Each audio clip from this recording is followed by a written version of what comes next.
এক সাহাবী বললেন, ইয়া রাসূলুল্লাহ, আইয়ুস সালাতি আফদালু বা'দাল মাকতুবা, ফরজ নামাজের পরে কোন নামাজ সেরা? বিশ্বনবী বললেন, আস-সালাতু ফি জাওফিল লাইল, মাঝরাতে যেই নামাজটা পড়ো তাহাজ্জুদ, এটা সবচেয়ে সেরা।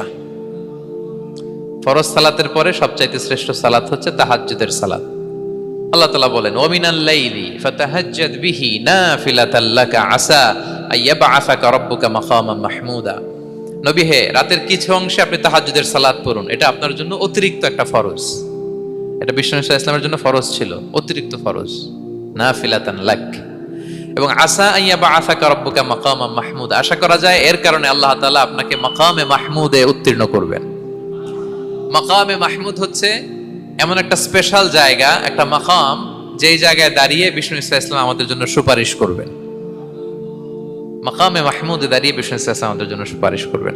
তাই আমরাও যারা তাহাজ্জুদের সালাত আদায় করবো, আমাদেরকে এরকম মাকামে মাহমুদ মানে সুউচ্চ মর্যাদার আসনে আল্লাহ তাআলা নিয়ে যাবেন।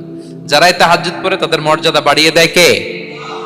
এই নামাজটাকে আল্লাহ এত পছন্দ করেন কেন? এর কারণ, এটা এমন সময় পড়া হয় যে সময় দুনিয়ার সবাই ঘুমায়। দুনিয়ার সবাই কি করে?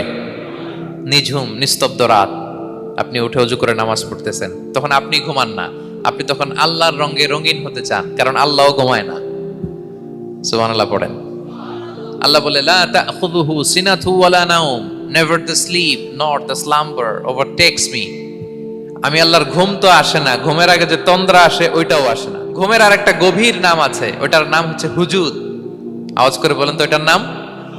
ওইটা মাঝরাতে, শেষ রাতে যে একটা গভীর ঘুম আসে, এটার বলে হুজুদ।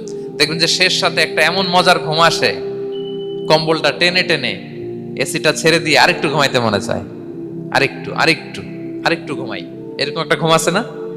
আরামের ঘুম। তো ওই আরামের মাঝরাতের গভীর ডিপ স্লিপিং, ওইটারে আরবিতে বলে হুজুদ। ওইটারে আরবিতে কি বলে? এই হুজুদের ঘুমকে স্যাক্রিফাইস করে যে নামাজটা পড়া হয়, ওইটাকেই বলা হয় সলাতুল হুজুদ বা সলাতুত তাহাজ্জুদ। পড়েন সুবহানাল্লাহ।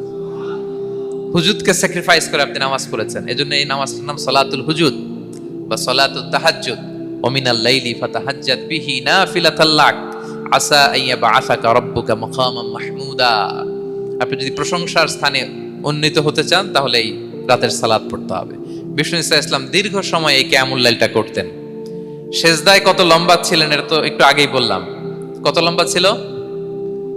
এক একটা সেজদায় 50টা কোরআনের আয়াত তেলাওয়াত করা যায়, এত লম্বা সময় তিনি সেজদায় থাকতেন। সুবহানাল্লাহ।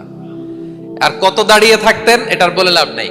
দাঁড়িয়ে থাকতে থাকতে থাকতে থাকতে হাত ধরে যেত, এরপরে হাত ছেড়ে দিতেন, তারপর কোরআন তেলাওয়াত করতেছেন। আবার একটু ভাল লাগলে আবার হাত বাঁধতেন। দাঁড়িয়ে থাকতে থাকতে থাকতে থাকতে হাত্তা তাতাফাত্তারা কদামা, পা দুইটা ফুলে এরকম মোটা হয়ে যেত। আম্মা জান আয়েশা বলতেন, ইয়া রাসূলুল্লাহ, কদ গুফিরা লাকা মা তাকদ্দামা মিন যামবিকা ওয়া মা তাআখার। আপনার তো এমনিই গুনাহ নাই, কিন্তু আল্লাহ ঘোষণা দিয়েছে আপনার আগের পরের সব গুনাহ মাফ। তা আপনার কোনো গুনাহই নাই, আপনি এত কষ্ট কেন করেন? বিষ্ণু বলেন, ইয়া আয়েশা, আফালা আকুনা আবদান শাকুরা, আমি কি শুকরগুজার বান্দাদের অন্তর্ভুক্ত হতে চাইবো না? আমি কি আল্লাহর শুকরগুজার বান্দা হতে চাইবো না? আল্লাহ আমাকে ক্ষমা করেছেন ঠিকই, কিন্তু আমার তো কিছু দায়িত্ব আছে। আমি কি নিজেকে সর্বোচ্চ ভাবে আল্লাহর কাছে পেশ করব না? সারা রাত দাঁড়িয়ে বিষ্ণু ইসলাম এরকম কিয়ামুল লাইল করতেন। তাহলে আল্লাহ তাআলার প্রিয় হওয়ার প্রফিটিক যে সাজেশন, এর একটা হচ্ছে কোরআন তেলাওয়াত করা, 2 নাম্বার হচ্ছে তাহাজ্জুদের সালাত আদায় করা। আপনারা পড়েন তো নাকি? পড়বেন প্রিয় ভাইরা। যদি নিজের সম্মানকে আল্লাহর কাছে উচ্চে তুলে ধরতে চান, যদি বিষ্ণু ইসলামের সুপারিশ চান, যদি আল্লাহ তাআলার প্রিয় ভাজন হতে চান, তাহলে তাহাজ্জুদ ইজ কম্পালসরি। কি পারা যাবে তো? ইনশাআল্লাহ, ইনশাআল্লাহ।